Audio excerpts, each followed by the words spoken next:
Gurur Brahma Gurur Vishnu Guru Devo Maheshwara Guru Sakshat Param Brahma Tasmai Shri Gurave Namah Tasmai Shri Gurave Namah Sada Shiva Samarambham Shankaracharya Madhyama Asmadacharya Paryantam Vande Guru Parampara.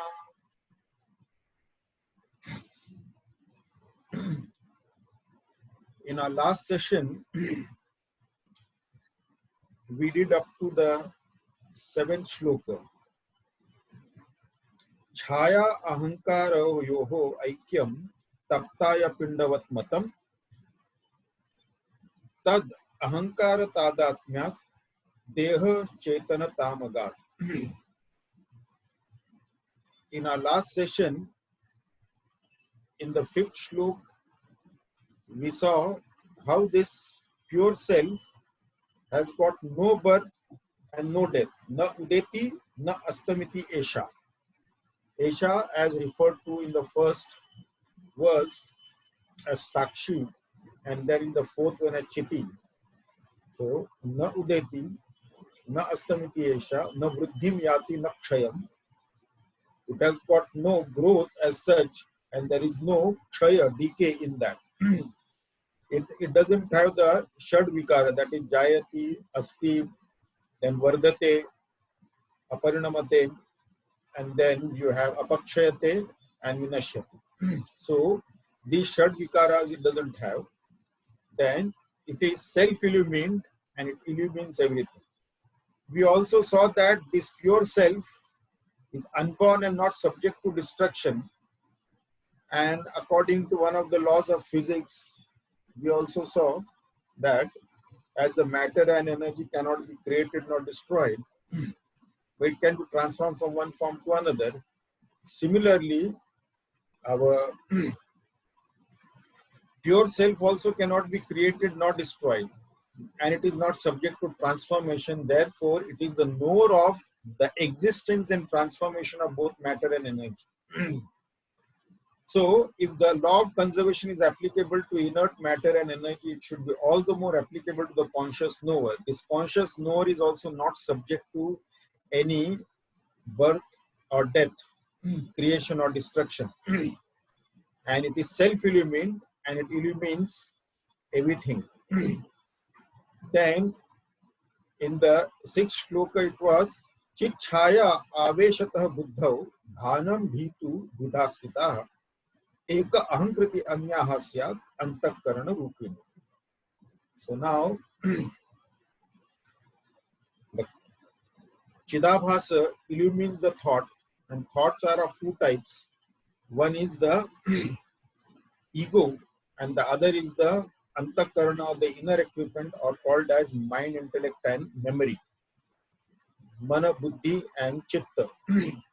So these are the two types of thoughts that is illumined by the Chidakasha, or the reflected consciousness in the Sukshma Sharira. We also saw that why certain things appear, certain entities appear sentient and certain insentient or inert. The difference is because that which appears sentient has got subtle body in which the consciousness can be reflected.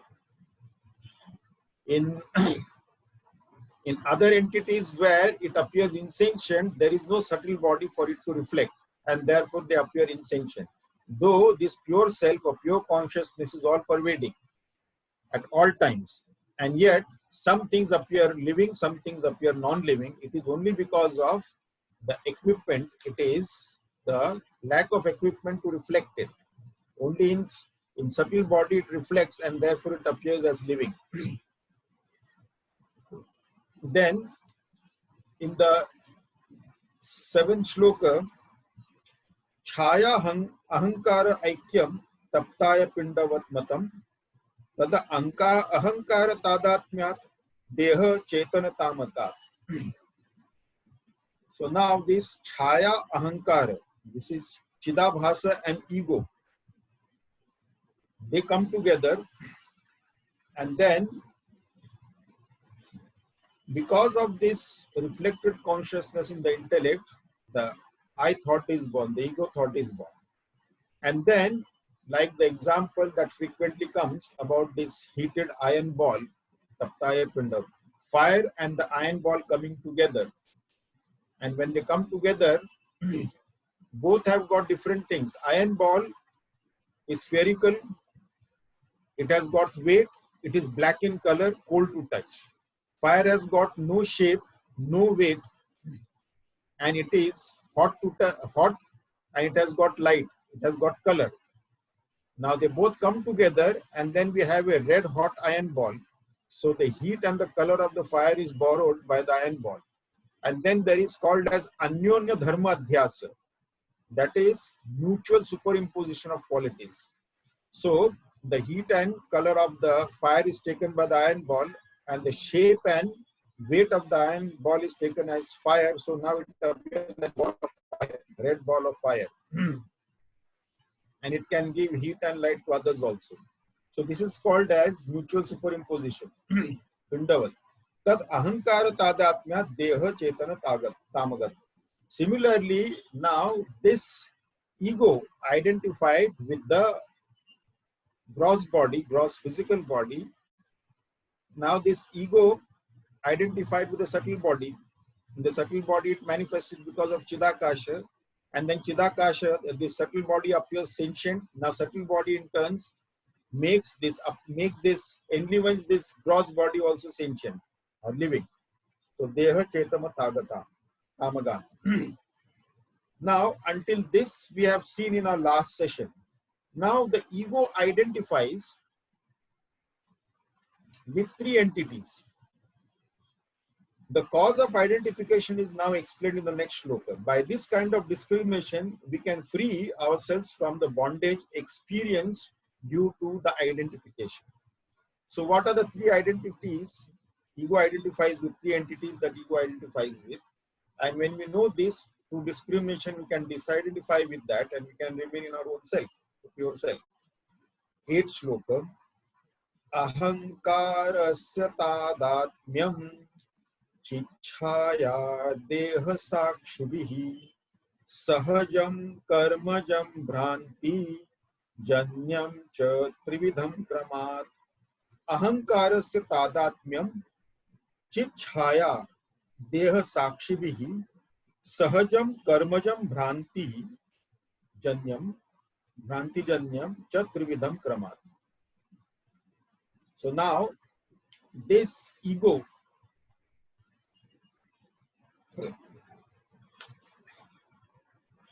with manifested because of this reflected consciousness or Chidabhas in the subtle body. Now it identifies, it has got three identities. So first of all, we'll first understand what this identity is. Tadatmya means identity. Tadatmya is what? When we identify with something,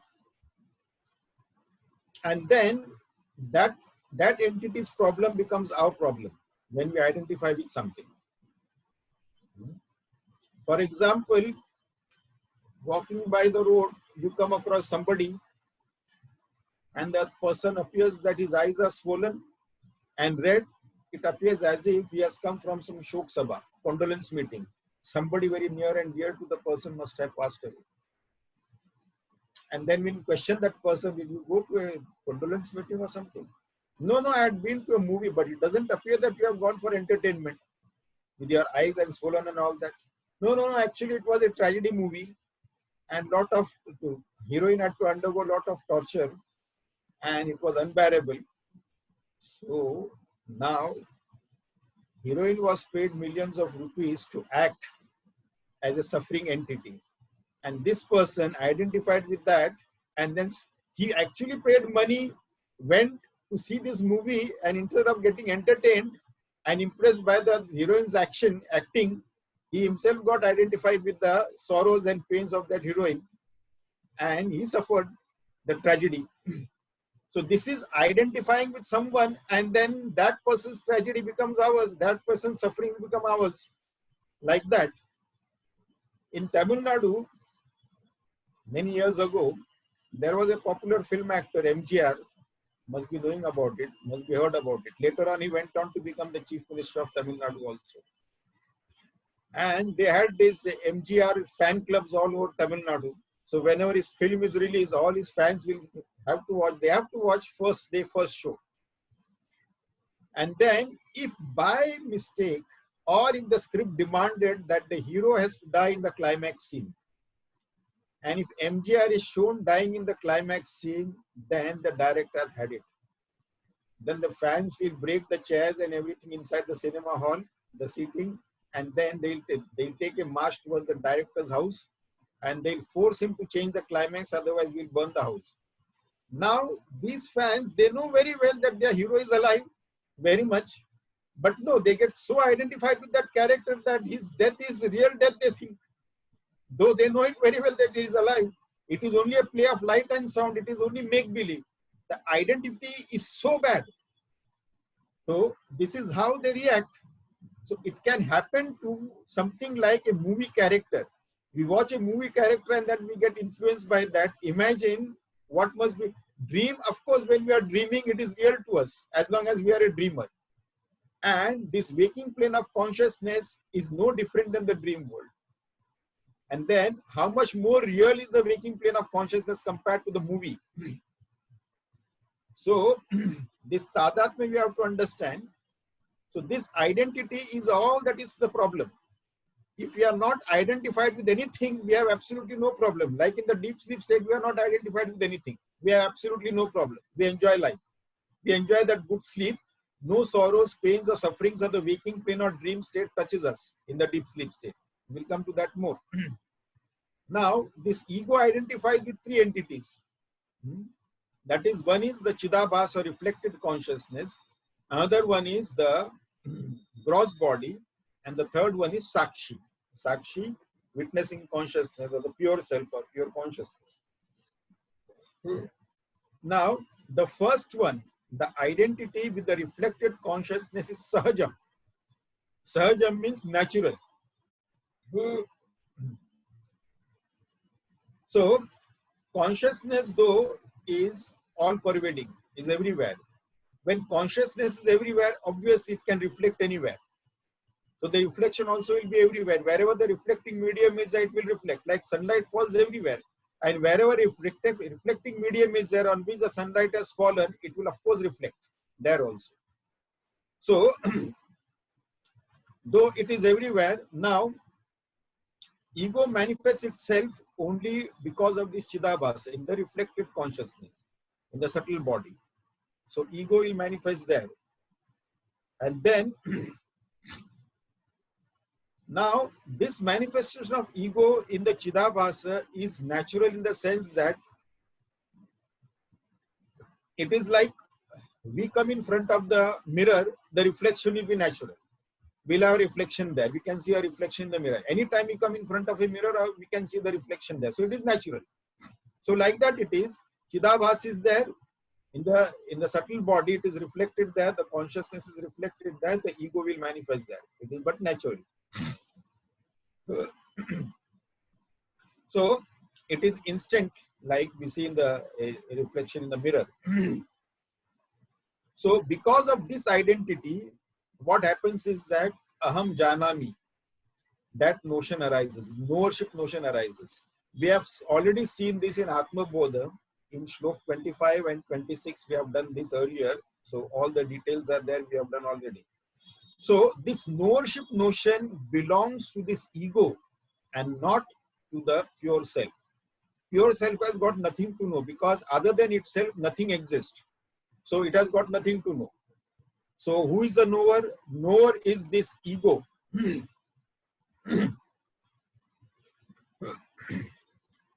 Now, this is the first identity. So, ego identifies with three entities. The first entity is this Chidabhasa, that is with natural, Sahajam. Second is Karmajam. Karmajam is born out of karma. So what is this second identity born out of karma? The second identity born out of karma is identified with the gross physical body. Gross physical body is a result of the karmas that we have been performing for lives together. Countless lives, millions of lives we have lived, and we have performed karmas. And then when these karmas are performed, they fructify at a particular time. And to experience the results of those karma, we have to have a body to experience that. So from time to time, we keep taking this form. So-called birth is taking the form, and so-called death is discarding that form. Once we have experienced whatever we are supposed to experience in that form, we discard the body, and then we take up another body, because we have got so much in our sanchit karma. So this birth and death cycle goes on. So this is born out of karma. Millions of lives we have lived, we have generated so much karma. Ego, as it is, has got no gender. It is genderless.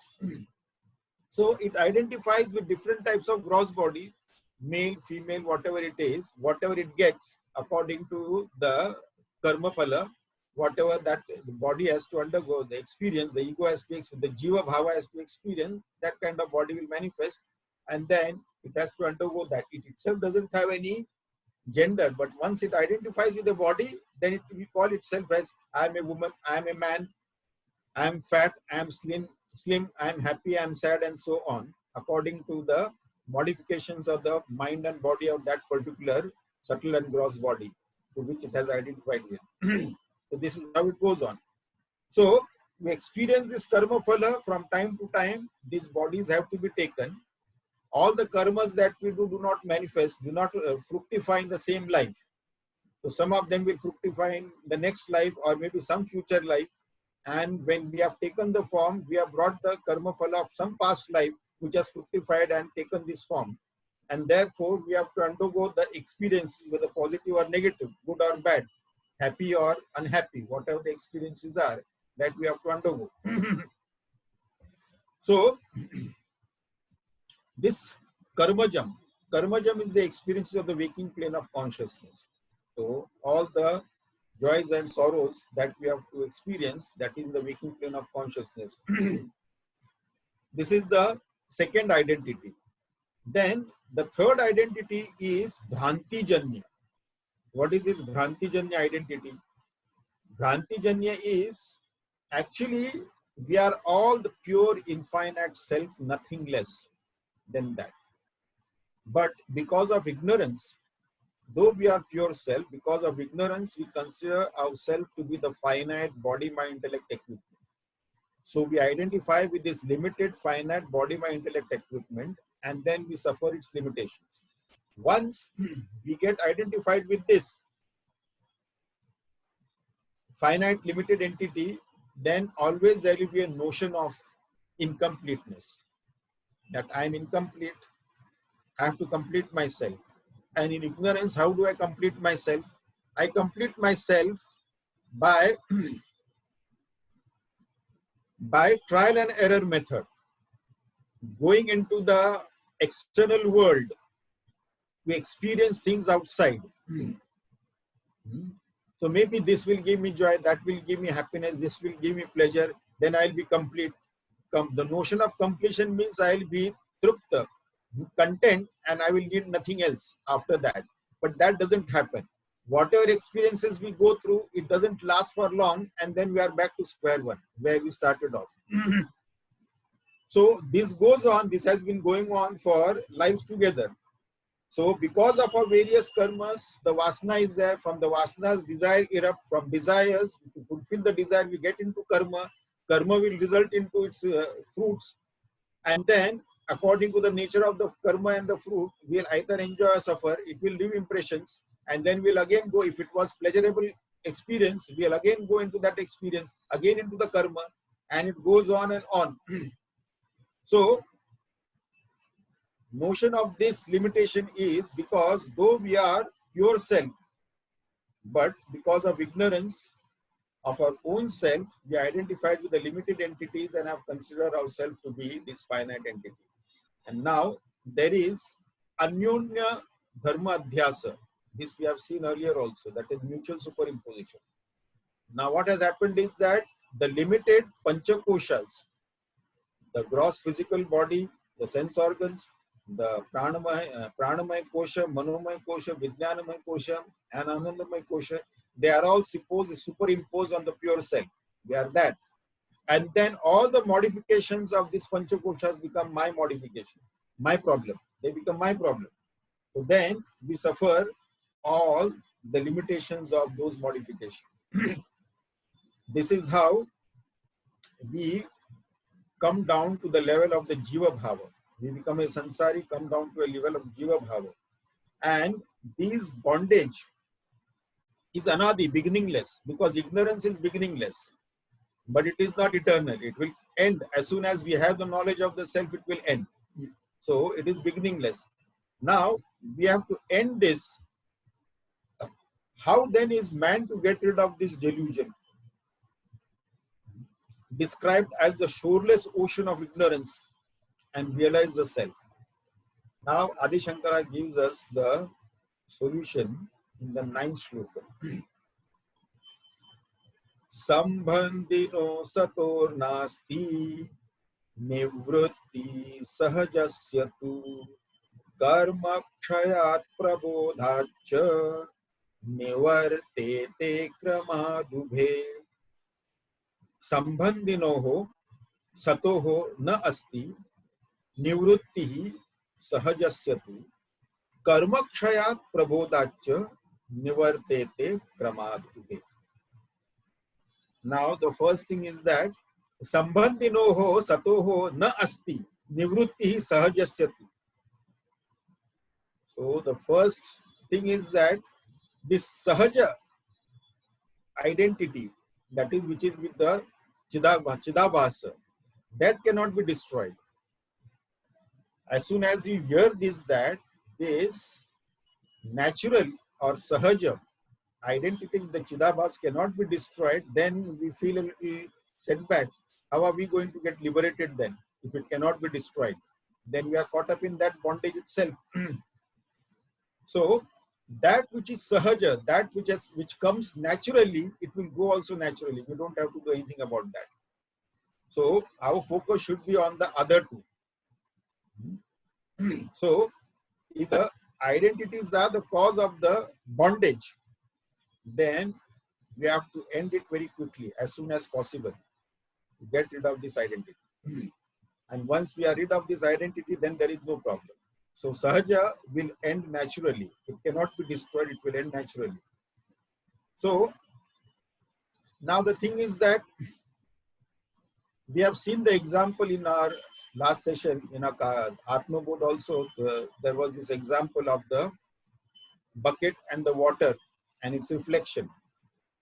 So the water is there in the bucket, and then the sunlight falls in that water and it reflects inside the room and illumines the room and the objects of the room. Now in this example, the bucket is the gross physical body and water is the subtle body. So in this subtle body is the pure consciousness reflected in that. Now what happens is that when the connection with the body, if the bucket has developed a leak, the water is poured into another bucket. So this subtle body associates at birth with the body and dissociates it with it at death, and then gets into another body. So as long as the subtle body, so water is poured into another bucket.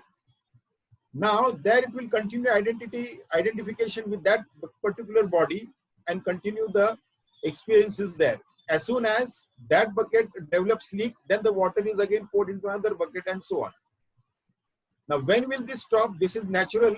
If the natural reflection is there, as soon as the sunlight falls on water, it will reflect. This is natural. As soon as we come in front of the mirror, it will reflect. This is natural. When will it stop? Either the mirror has to be broken or the water has to be, there should be no water in the bucket. Once there is no water in the bucket, then there is nothing to reflect. So the subtle body is also not there, then there is nothing to reflect there. So with that only it will end.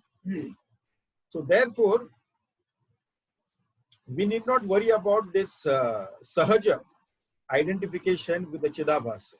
It will go away When the subtle body goes away, vanishes, then this identity will also go away with that. Now, as the sun cannot reflect in a bucket which doesn't have water. Now, second, the other two, karma kshayat prabodhacha nivartete kramadhude. So, karma kshayat, after the exhaustion of all karma, the karmic bondage also ends and the identity with the gross body ends. And then in the knowledge of the self, the wrong misapprehension of the self because of ignorance, that also ends. Actually, all three end simultaneously. It is not one by one like that. All three end simultaneously. So, Pramadube. Now we'll take this Karmajam. Karmajam, the gross body identifies with this this ego identifies with the help of this Chidabhasa, this Jiva Bhava, it identifies with the gross body. And this identification is due to karma. Therefore, it is called as karmajam. This identification is due to karmajam, born out of karma. If there is no karma, then there is no need of any body also. Because of the sanchit karma, we have this body to experience it. If there is no karma, there is no need of that. So, this karma, because of this karma, then jiva identifies with the gross body at birth, disidentifies with it at death, and then it will continue. Because of sanchit karma, so many millions of lives we have lived and so much karmas we have accumulated, it will continue one by one, one after the other. They are anadi. So, at death, all the karma account doesn't get closed because of this sanchit karma that is coming from anadi kala. So then we take up another body and another body. It gets closed only with Atma Jnana. All the sanchit karma and agami karma is burnt off. And then what remains is only the pure self. What the prarabdha karma that has fructified, that has to be exhausted, experienced and exhausted, and it ends with that. So karma kshayat cha nivartete. And then, but of course, temporarily, there is a karma kshaya in the sense that when we go into, say, in the deep sleep state, these karmas are suspended temporarily. When we are unconscious state or in coma, then also these karmas are suspended temporarily. So then they don't function there, and in that case also it is not functioning only when we are in the conscious state. Then only it happens, otherwise not. So these karmas that is done in the deep sleep state, somebody in the sleep state kicks someone. So that will not generate any sin or merit. So these karmas are temporary because that ego is not active there. The ego is absent temporarily because that subtle body is also absorbed into his own source, and therefore there is nothing to reflect there. So therefore ego is also absent for some time, and then the body, gross body itself appears like a insentient inert body without that in a deep sleep state. So due to karma and this birth and death cycle, it ends only with Atma Bodha. With the knowledge of the self only it will end, not otherwise. Then the third identity, that was the Bhranti-janya. Bhranti-janya identity, because of our own ignorance of ourselves, that identity, that will end only with the knowledge of the self. Infinite self identifies with the finite ego. Finite ego identifies with all this Jiva Bhava, identifies with the Panchakoshas, and then considers itself to be the limited finite, this body, mind, intellect equipment, and then suffers all the limitations of these entities. Only the knowledge of the pure self can end this identity. Nothing less than that. So, nivartete, karma kshayat nivartete, kramat ube. So, no action can give us relief from this bondage. Suppose there is a dark room is there. No amount of using a bucket to pour out the darkness from that room will light the room. No. only by lighting a lamp, the darkness of the room can be dispelled, not otherwise. So karmas cannot help here. Only the knowledge of the self can help us to get rid of this bondage. Once we have the self-realization with the knowledge of the self, all three entities, all three identities will be destroyed instantly. The Sahaja also, Karmajam also, as well as Bhrantijanya also. All three will be destroyed simultaneously. Avicharena krute bandha vicharena nivartate. Because of ignorance, because of aviveka, non-discrimination, that bondage that has manifested, that will go away only with the vichara or with the discrimination, viveka, the knowledge.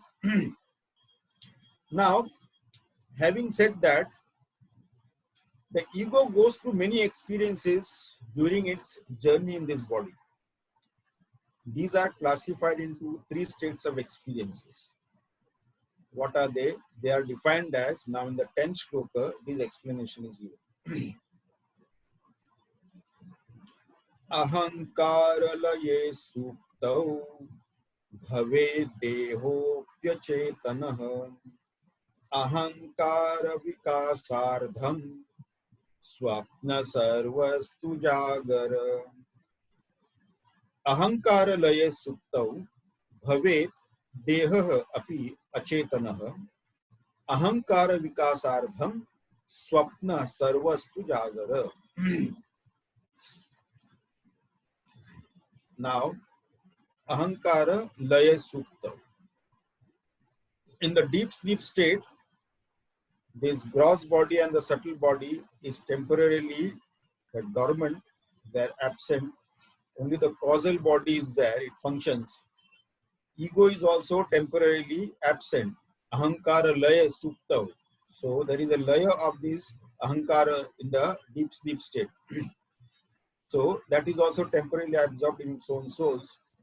So all the experiences of the waking plane and the dream state do not touch us.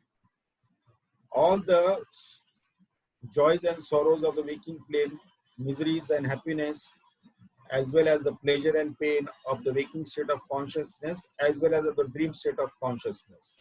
However big a tragedy must have collapsed over us in the waking plane of consciousness, once we go into the deep sleep state, they do not touch us.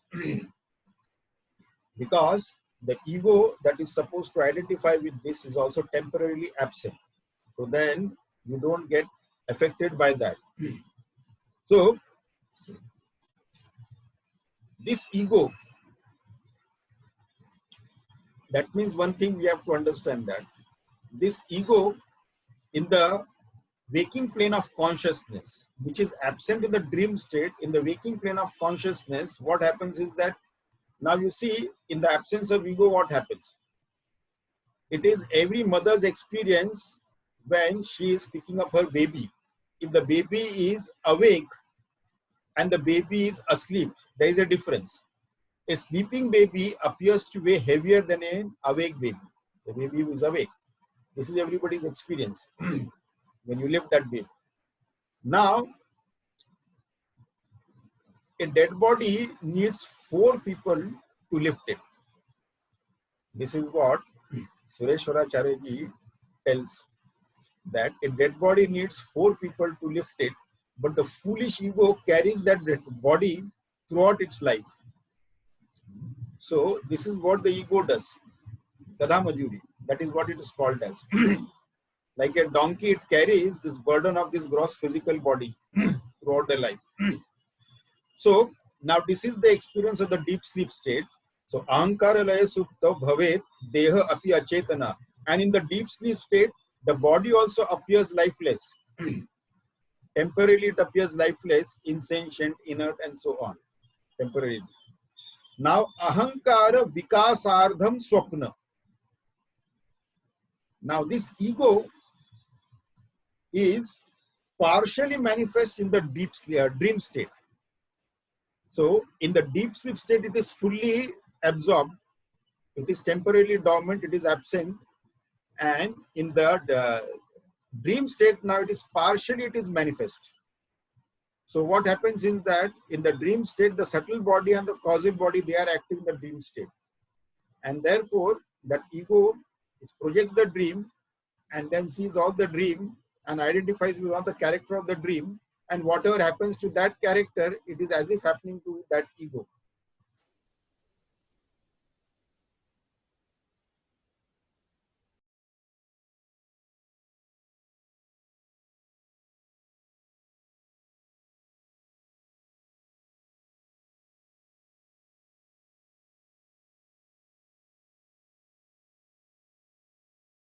So then Swapna Sarvastu Jagara.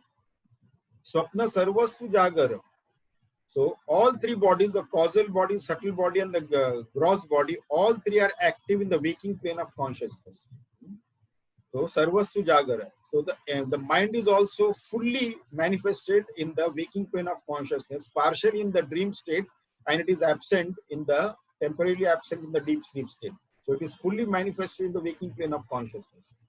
Now here, we have to understand that all the three states, they belong to the jiva, to the ego identified with the Chidabhasa. The jiva bhava is that it belongs to the jiva and not to the pure self. All the three states of consciousness. Now, one important thing that we need to understand here is that the projection of the mind was the dream state, partial mind, and the projection of the total mind is the waking plane of consciousness. So, individual mind projection is the dream state, and the total mind projection is the waking plane of consciousness. So this is the waking state. So ahankara laya suptau bhave deha api achetanaha ahankara vikasardham swapna sarvastu jagara. Now this swapna and jagrata avastha is further explained. The dream and the waking state are further described in the 11th verse.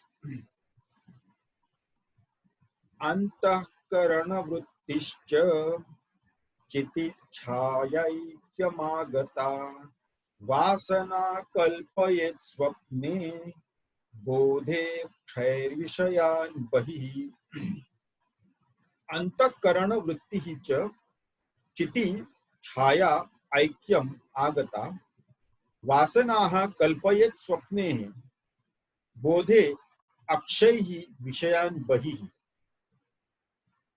Now, this is again describing further about the Swapna and Jagrata Avastha. The modifications of the thought of this Antakarana, or the inner equipment, identified with the Chidabhasa, what is the reflected consciousness.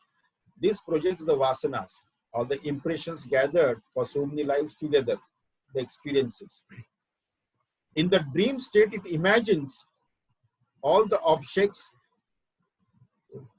within, and in the waking plane, it imagines outside the gross body. Now, let us take this dream state of consciousness, or dream plane of consciousness, for discussion. Now, what is this dream? Let us see what this cinema is. Cinema is, the shooting is done, either outdoor or indoor shooting is done, and the reel is prepared. And it goes for editing, special effects are done and things like that. Then it is mounted on the spool in the projector. Then there has to be a light there, and the cinema hall has to be dark, and there has to be a screen where the movie will be projected, and it will be a play of light and sound. Now this projected movie is, there will be nothing other than what was shot.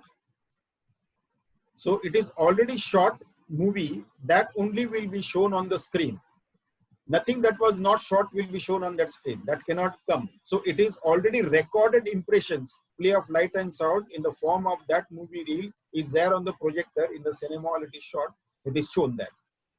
So similarly now, the impressions that we have gathered for lives together, for previous lives also, in this present life also you have gathered impressions.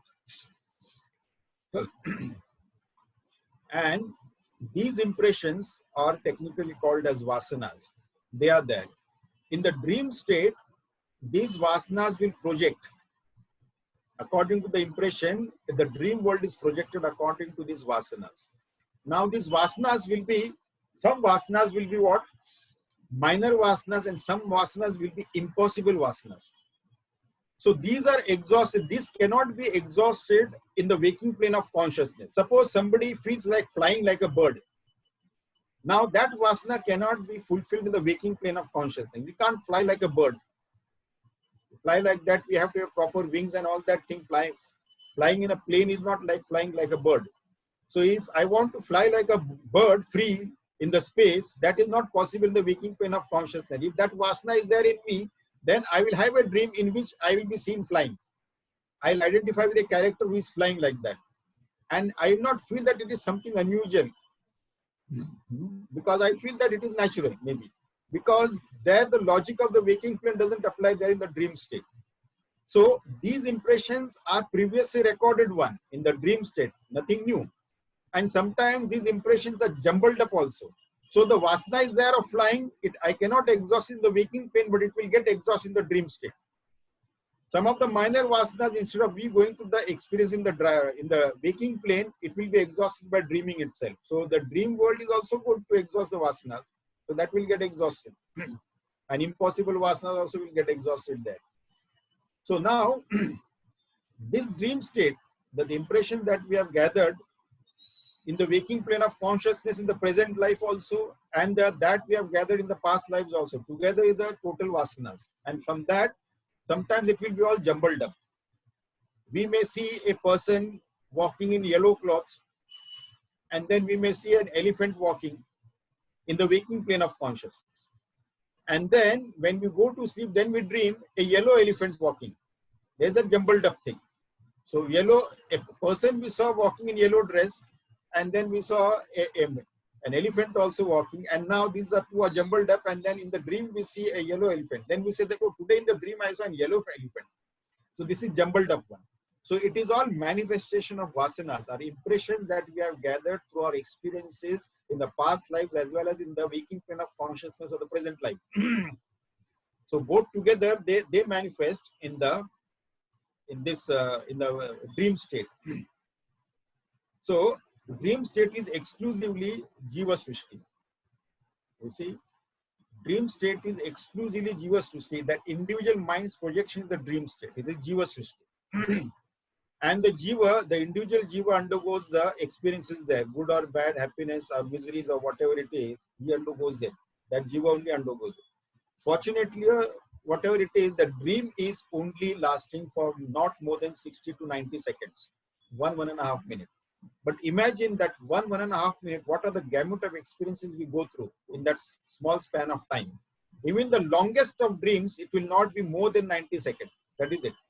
1 to 1.5 minutes, that is it, maximum. But in that also we go through so many. That is all Mayavi. So we get identified with the dream entity also, exactly as we get identified in the waking plane of consciousness and suffer. So in the dream state also we suffer. Like in cinema also we get identified with the cinema character in the cinema.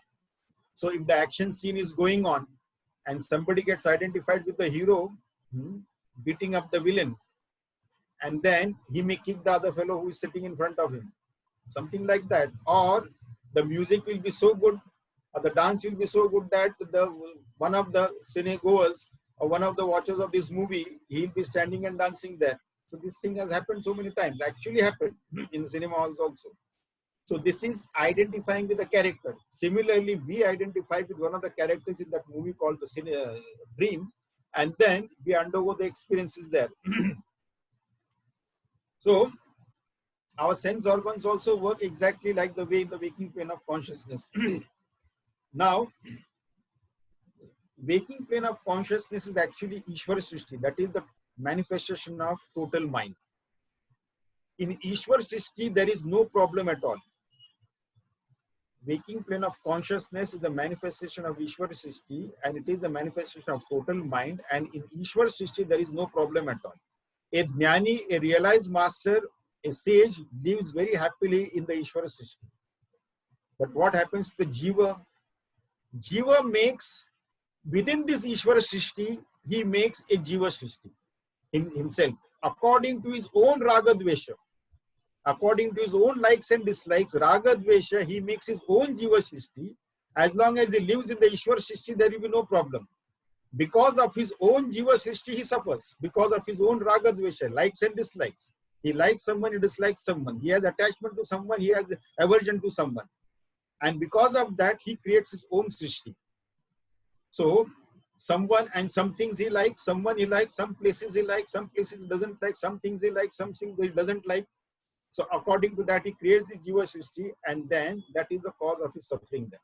If he lives in Ishvara Srishti without his Raga Dvesha, then there is no suffering. But with Raga Dvesha, he lives in Jiva Srishti and then he suffers. This is the problem. The same thing is not there for the great Mahatmas or the realized person. So, both the dream state and the waking state, they have the same degree of reality. This is very important. Dream state and the waking state have got the same degree of reality. There is no difference between the dream state and the waking state. Now, this is very difficult for us to accept. Because dream state, of course, again, as a dreamer, we accept it as a real. Only from when we become waker from the dreamer, then we call it an illusion. As long as we are a dreamer, dreaming, that till then it is real to us, as real as the waking world. Only when we become a waker, then we say that, okay, that was an illusion. I just got carried away. But waking plane of consciousness is also no different, absolutely, than the dream state. All the three states have got same degree of reality. Once we understand this, then we'll stop taking this world seriously. You see, the projection, dream state is the projection of the individual mind, and it is only a partial projection. And the waking plane of consciousness, is the full manifestation of the mind, the ego and the mind. There in the dream state it was partial manifestation, and here it is full manifestation of the mind. So the manifestation of the same thing. So it should have the same degree of reality, not a different degree of reality. So let us take an example. Suppose we have a production plant where we put from one end raw material, and at the other end we get this object, finished product at the other end. Now this production plant is designed to produce only this object. One end the raw material goes, and the other end this finished product comes out. Now this production plant cannot produce any other object than this particular object. It is designed to produce this. If it has to produce something else, then there has to be a different design has to be there. Now, the important thing is that suppose if it functions for full time, if the production unit is functioning at full capacity, say it produces 1000 units of this at full capacity. At 50% capacity, it will produce 500 units of this. Whether it is at 50% capacity or 100% capacity, it will produce only this object only and nothing else. Now, mind which is functioning at the partial level in the dream state produces an illusion called as a dream. And the same mind is now functioning fully in the waking plane of consciousness. What will it project? It will project again another illusion called as waking plane of consciousness, because it is now 100%. There it was partial, this is 100%. So it is this, therefore it is called as all these three states of reality, they are called as, they have got the same degree of reality. They are not different. So they have the same degree of reality. Vasana kalpayat swapne. So this swapna avastha, they are all the vikshepa of the mind, and samashti mind is the waking plane of consciousness. So Ishwar Srishti is of course same for all. but Jiva Srishti is different for all. So experiences one draws from the Ishwar Srishti depends upon the Jiva Srishti that one has projected. According to that, though Ishwar Srishti is same for all, the Jiva Srishti is different for everyone. Because according to that, the experiences will be different. So this is the important factor. Another important thing is that now, in this, now, Vasana kalpayat swapne bodhe akshahi vishayan bahi. Here we have to also understand now, we'll talk about who is the sansari also. Now this subtle body and the antakarana. So because of the subtle antakarana is there, the subtle body is there, it allows the pure consciousness to project on that. So to reflect on that. And therefore this ego bhava or this jiva bhava comes up. And this chidabhasa having its nexus with the self-ignorance. So what happens is that it becomes its accomplice, and then this superimposition of Panchakosha is there on the self. So this jiva, which is now deluded, which is ignorant of its own self, now superimposes Panchakosha on its own self, pure self. Now accompanied by all its limitations, all its vagaries, all its ills, and all the sufferings, pain and sorrow on this pure self. And then identified thoroughly with that, then everything is mine. When I am suffering from that, everything is mine. And then we have a sansari bond. Despite this pure self being free of all limitations, being free of panchakoshas, this is superimposed on that, and because of wrong identity, now this I become a finite being, a sansari, a sufferer. This is what happens. So this explains the manifestation of the dukhi entity, the one who is miserable, the one who is in pain, the one who is in sorrow. So this is called as jiva. Now, even though this pure self and this jada panchakosha, this pure self has got nothing to do with panchakosha or jiva bhava. They have got no sansara. Neither the pure self has got sansara, nor this panchakosha has got sansara. Who is a sansari? Sansari is the in-between fellow. This jiva bhava, which fraudulently got identified with his gross physical body, and all the problems came up. So he is the sansari, and he suffers. So now the difference between the dream state and the waking plane of consciousness, one thing is that in the dream state, as long as I was the dreamer, I didn't realize that everything is within me. Only when I woke up, then I realized that, okay, I was dreaming, the whole dream world was within me only. And the same thing is on the waking plane of consciousness. This is the projection of the samashti mind, the total dream, the total mind, and its projection called as the total dream. That was the individual dream, individual mind, and individual projection. So this is the total projection. So this is the total dream. Now, this is also the same degree of reality is there. But now what I see is that in the dream world, all the objects were within me. When I woke up, oh, the whole dream world was within me. It was nowhere outside. But in the waking world, I see the object with the help of the sense organs. I see it outside, outside my gross body, in the outside world. That is the difference between the dream world and the waking world. That is one difference I find.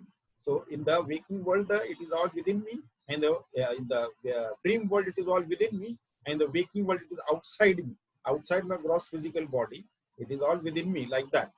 That is the only difference it is there. But ultimately, because of our ignorance, we end up being a samsari.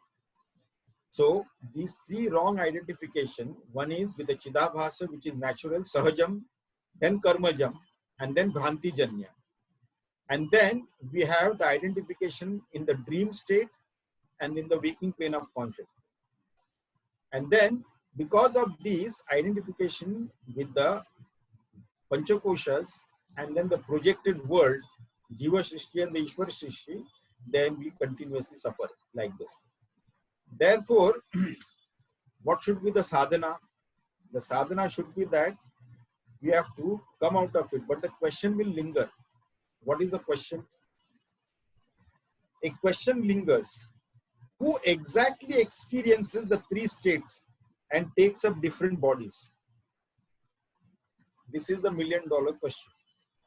Who exactly experiences the three states and takes up, identifies with the three bodies? It is not the pure self, definitely not the pure self, because it has got nothing to do with that.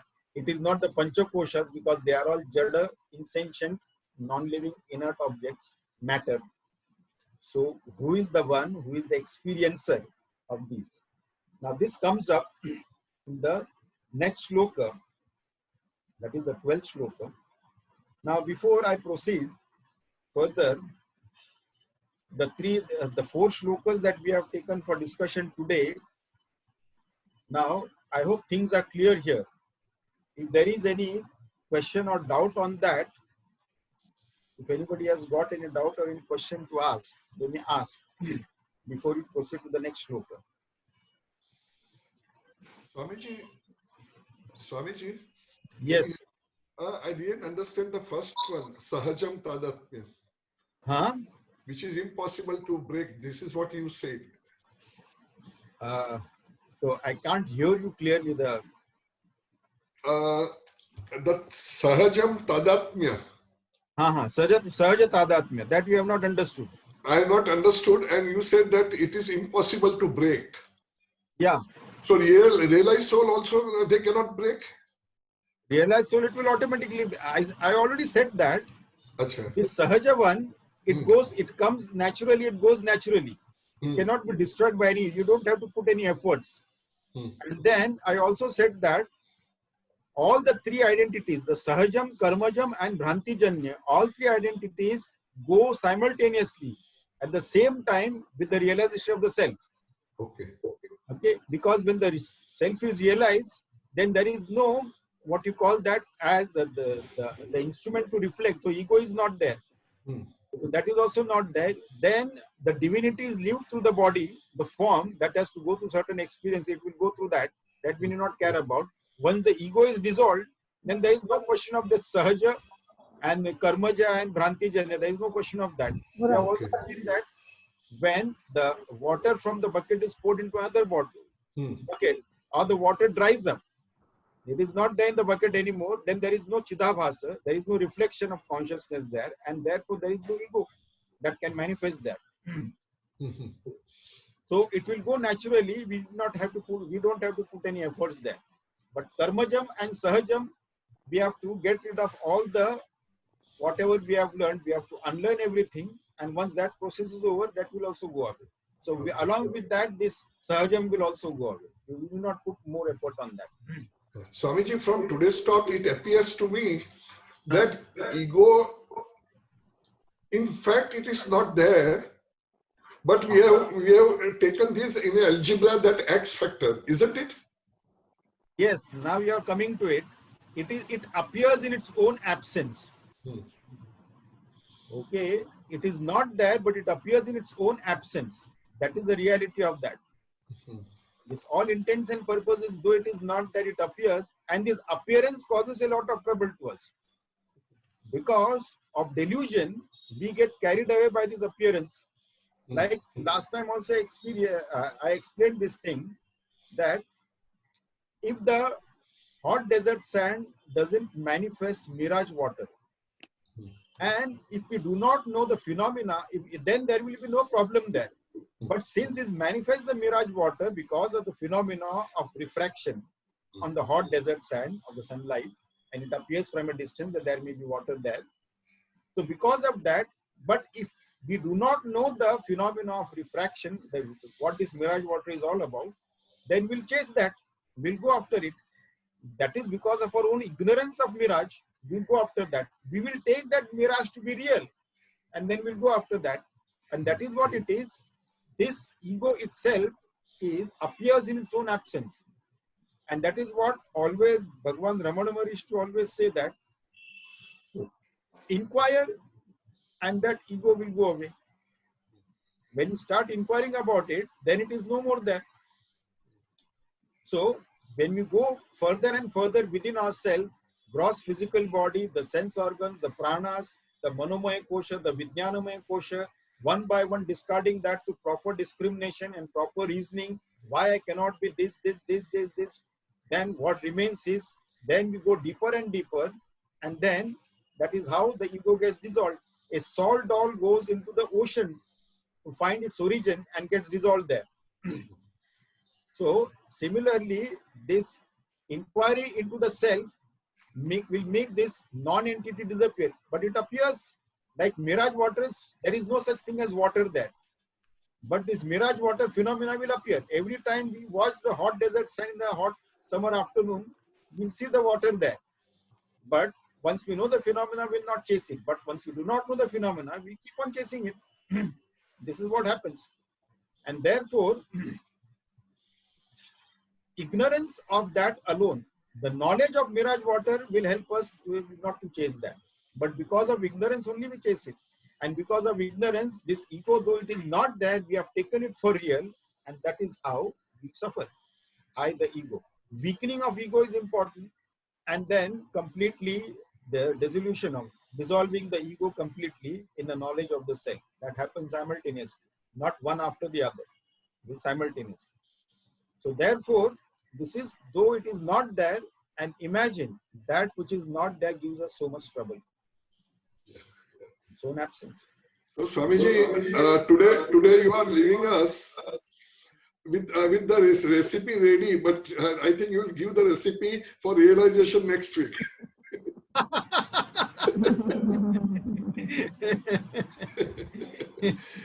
Anybody else question?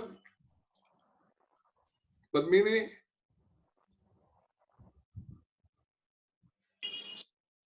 Anybody else? Rasheshwari? Oh, thank you. Bagai Sahab, hey ma'am, are you there, Bagai Sahab?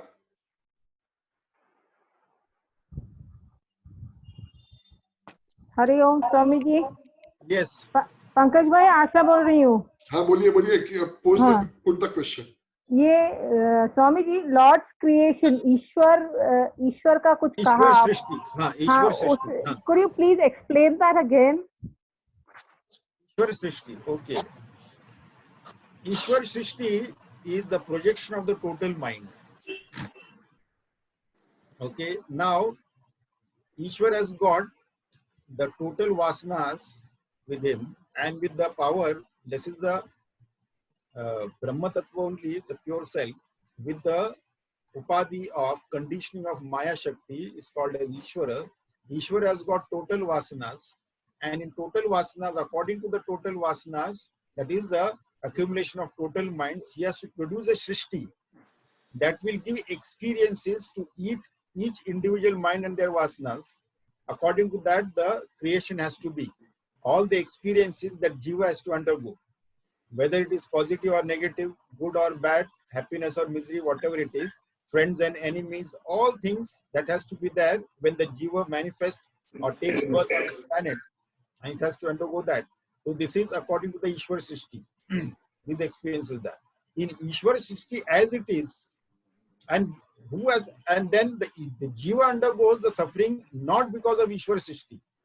Ishwar Srishti has produced all those things because Jiva also has his own Jiva Srishti, because he has accumulated lots of vasanas through previous so many lives together, and according to that the Jiva is born, according to that the body, mind, intellect is given to him, and then he brings his own raga dvesha along with that, his likes and dislikes, his attachment and aversions, and then in this life he creates another Srishti of his own within the Ishwar Srishti, and then that is where he suffers. If he doesn't create a Srishti according to his own likes and dislikes, his own attachment and aversion, then he can live very happily in the Ishwar Srishti. Like the great Mahatmas live. They have no problem with the Ishwar Srishti because everything is same for them. But a Jiva, an ignorant Jiva, he creates his own Jiva Srishti. According now the creation, the Ishwar Srishti is as per the total vasanas. Total vasana projected is the creation. This Srishti is there. Ishwar Srishti is okay, fine. But we live according to our Jiva Srishti. That is when we have friends and enemies. We have created friends, we have created enemies. and then we have some relationship good, some relationship bad, like that. If we remain neutral, neither friend nor enemy. So Bhaja Govindam Adi Shankaracharya is very clear. Shatro mitre putre bandho ma kuru vignas kuru. So this one. So similarly, like the great Mahatmas, they remain neutral all the time. So therefore, they are happy in that Ishwara Shishya. There is no problem for them. There are no dislikes and likes and dislikes for them, attachment and aversion for them, and therefore they live happily there. But as a Jiva, ignorant Jiva, we have our own aversions and attachments and likes and dislikes and friends and enemies and all those things, and therefore we suffer. Ishwara Shishya, there is no problem. Okay, Swami, thank you.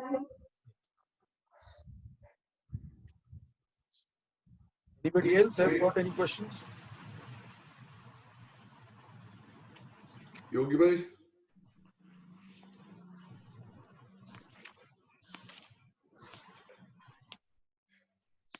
Swamiji? Yes. This Ishwar's Vasana. Total Vasana, not Ishwar's Vasana. Yeah, total Vasana. Is it Eko Aham Bhavushyam? No. Eko Aham Bhavushyam, that is his Vasana. And then Srushti. No, it is not his Vasana. It is the total Vasana of Jivas. And then because Ishwar cannot have any Vasana because Ishwar doesn't have Antakaran. Okay. So where will he keep his impressions? We carry our impressions in our Antakaran because subtle body goes. Because you see,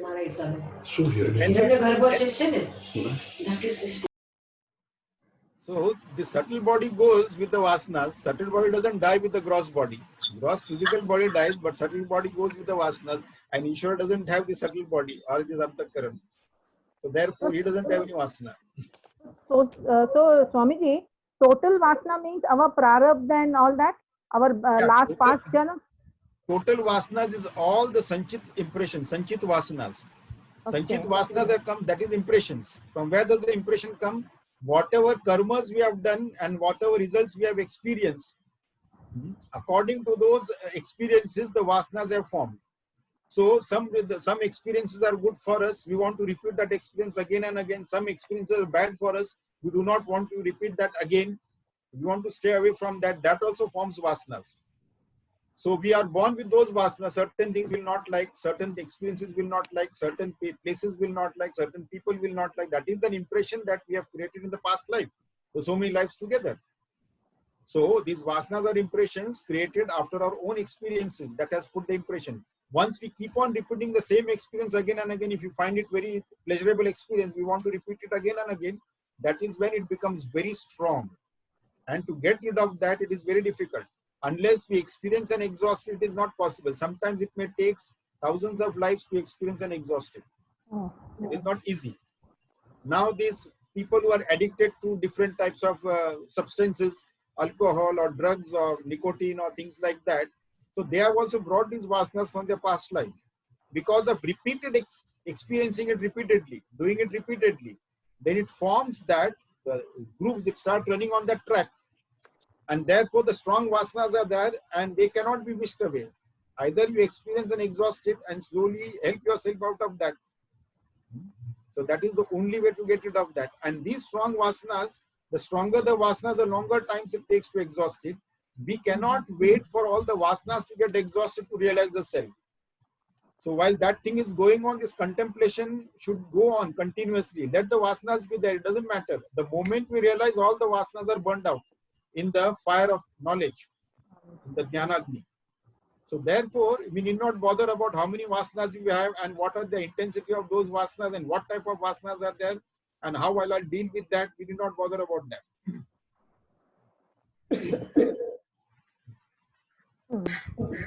Any question from anybody?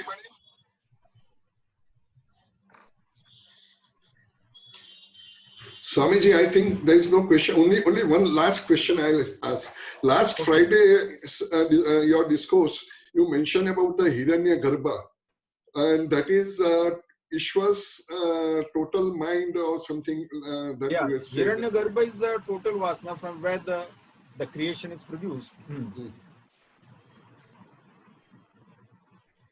Okay. So Swamiji, I think we can call it a day today. Yeah, okay then.